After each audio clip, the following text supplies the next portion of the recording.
Bab salat berjemaah. Hadis ke 118. An Abi Hurairah radhiyallahu anhu qala Rasulullah sallallahu alaihi wasallam, laqad hamamtu an amura fityati fayajma'u huzaman min hatabin summa atiya qauman yusalluna fi buyutihim laysat bihim illah fa uharriqaha alaihim. Rawahu Abu Daud bab at-tashdid fi tarkil jamaah. Sayyidina Abu Hurairah radhiyallahu anhu meriwayatkan bahawa Rasulullah sallallahu alaihi wasallam bersabda, saya ingin sekali menyuruh pemuda-pemuda mengumpulkan kayu-kayu api. Kemudian saya pergi kepada orang-orang yang bersalat di rumah-rumah mereka tanpa sebarang keuzuran. Lalu membakar rumah-rumah mereka bersama mereka sekali. Abu Daud.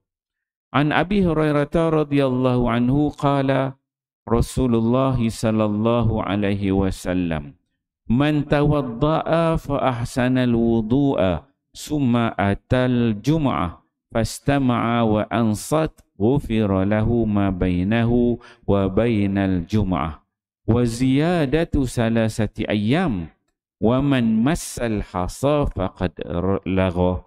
Rawahu Muslim bab fadlu man istama'a wa ansat fil khutbah. Sayyidina Abu Hurairah radhiyallahu anhu berkata, Rasulullah sallallahu alaihi wasallam bersabda, sesiapa yang menyempurnakan wuduknya dengan baik, kemudian dia pergi menunaikan salat Jumaat dan dia mendengar khutbah dengan penuh tumpuan dan diam semasa mendengar khutbah, maka diampunkan untuknya semenjak Jumaat yang sebelumnya dan ditambah 3 hari. Sementara sesiapa yang menyentuh, yakni bermain-main akan anak-anak batu atau bermain-main dengan jari-jarinya atau tika, kain dan sebagainya semasa khutbah, maka dia telah melakukan perbuatan sia-sia dan kerana itu dia tidak mendapat pahala solat Jumaat yang khusus itu. Riwayat Muslim. Alhamdulillah tuan-tuan mulia, pagi ini kita membaca 2 hadis Nabi sallallahu alaihi wasallam. Hadis di bawah tajuk solat, solat berjemaah. Hadis ke-118, hadis Abu Hurairah, salah seorang sahabat Nabi, dia mendengar Nabi sallallahu alaihi wasallam bersabda. Apa kata Nabi? Nabi ini dia kata, saya ingin sekali menyuruh pemuda-pemuda. Nabi nak supaya kalau boleh nak panggil pemuda-pemuda ini fayajma'u huzaman min hatab, supaya anak-anak muda ni pergi kumpul kayu-kayu api. Kemudian apa buat kata Nabi? Nabi dia kata kalau boleh summa atiya qauman, aku nak datang pergi kepada mereka yang solat di rumah-rumah mereka, yang mana mereka solat di rumah ini dengan tanpa sebab tidak pergi ke masjid. Uharriqaha alaihim. Nabi dia kata, Nabi berada dekat masjid, jadi Nabi nampaklah di kalangan para sahabat ni ada mereka ni tak datang ke masjid untuk solat berjemaah. Jadi Nabi kata kalau boleh aku nak panggil pemuda-pemuda kumpul kayu api, kita pergi je bakar sesiapa yang tak datang solat berjemaah ni, yang tanpa sebab lah, sengaja tak datang. Ni betapa Nabi SAW di hadis ni tasjid. Dia katakan bab ni, dia kata bab at-tashdid fi tarkil jamaah. Bersungguhnya Nabi supaya tidak meninggalkan solat berjemaah. Sebelum mungkin, tapi jangan lupa kita pergi kayu api bakar, tengok janjiran kita tadi bakar rumah dia kan, jangan buat macam tu pula kan. Maksudnya Nabi tu bersungguh sampai kalau boleh nak buat macam tu, panggil pemuda-pemuda suruh bakar mereka yang tak pergi solat jemaah tu sengaja tanpa ada sebarang sebab. Penting solat berjemaah. Kemudian hadis ke-119, hadis daripada Abu Hurairah, disebutkan bahawa Nabi kata man tawadda'a, sesiapa yang berwuduk, fa ahsana wudu'a, berwuduk kemudian dia mengelokkan wuduk dia. Maksudnya wuduk di sini lah wuduk dia di rumah. Kemudian summa atal jum'ah, kemudian baru dia datang pergi untuk solat Jumaat. Ini kelebihan tuan-tuan, kalau kita nak datang ke masjid ke surau solat Jumaat, solat fardu, sebaik-baiknya kita berwuduk daripada rumah. Dan kita berwuduk di rumah itu fa ahsanal wuduk. Ambil wuduk rumah tu relax-relax, tenang, sempurnakan yang wajib, rukunnya, yang sunatnya kena ikut, relax, bertenang, buat wuduk yang terbaik, kata Nabi.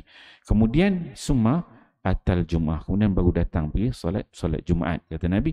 Kemudian dia datang solat Jumaat itu dalam keadaan bagaimana, kata Nabi? Satu, dia fastama'a, dia ni dengar khutbah dengan baik. Dia berikan tu tumpuan, wa ansat. Dia ni tidak bercakap-cakap.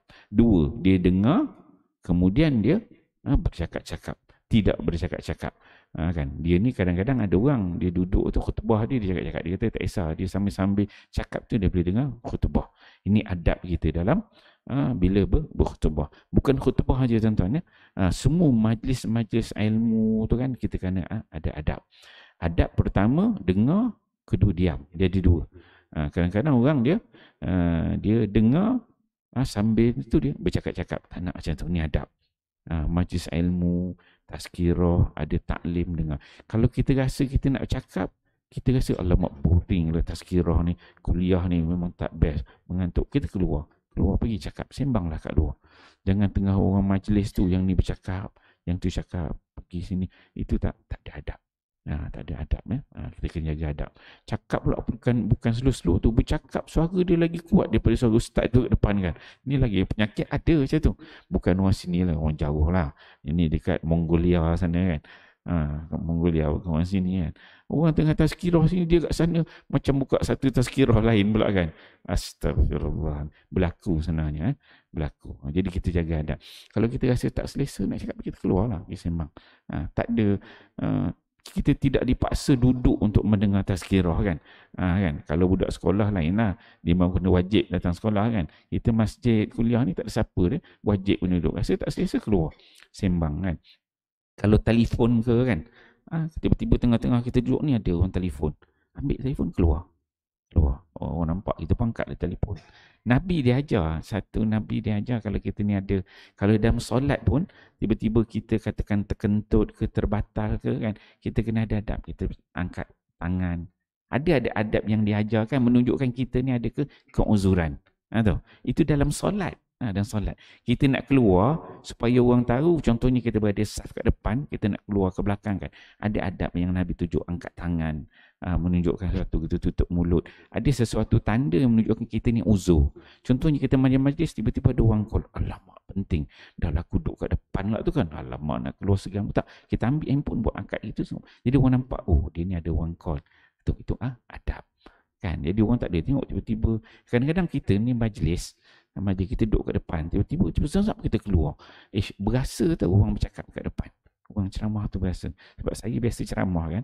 Kadang kita ceramah, tengok duduk elok, tiba-tiba apa masalah dia ni kan. Tunjukkan sesuatu. Takkanlah kita nak angkat tangan macam sekolah, cikgu saya nak keluar kan. Takkanlah macam tu kan. Tapi tunjukkan sesuatu tanda yang menunjukkan kita ni ada keuzuran. Tiba-tiba kita angkat handphone, letak kat telinga tu, jalan sambil jalan. Jadi orang tahu, oh dia ni ada orang call. Kan? Jadi tak nampak kita merosakkan majlis. Itu ada adab yang perlu kita jaga. Okey. So dalam ini dia sebutkan dia dengar dan juga diam. Dua. Dengar dan juga diam. Maka kata Nabi SAW, ufira lahu, maka dia mendapat keampunan daripada Allah, bainahu, di antara satu Jumaat itu sampai Jumaat yang akan datang, wa ziyadatu salasati ayyam, tambah 3 hari lagi. So 7 hari campur 3 jadi 10 hari dapat keampunan daripada Allah. Kemudian kata Nabi, wa man massal hasa faqad laga. Siapa duk main-main batu, zaman Nabi dulu pun ada handphone kan. Zaman Nabi dulu dia tak ada pun kapet, semua batu, simen semua tak ada. Jadi bawah tu memang pasir, batu-batu. Jadi kata Nabi, wa man massal hasa, siapa yang ambil pasir-pasir, batu-batu tu duk main kerikil tu, faqad laga. Semuanya dia telah melakukan sesuatu perkara yang sia-sia, dia tak dapat pahala Jumaat. Jadi kita kalau datang siang Jumaat tu, kita ke mulanya khutbah. Sebelum khutbah tak apa. Sebelum khutbah ni dia kata bila mula khutbah kan. Sebelum khutbah tu tuan-tuan nak tengok handphone ke apa kan.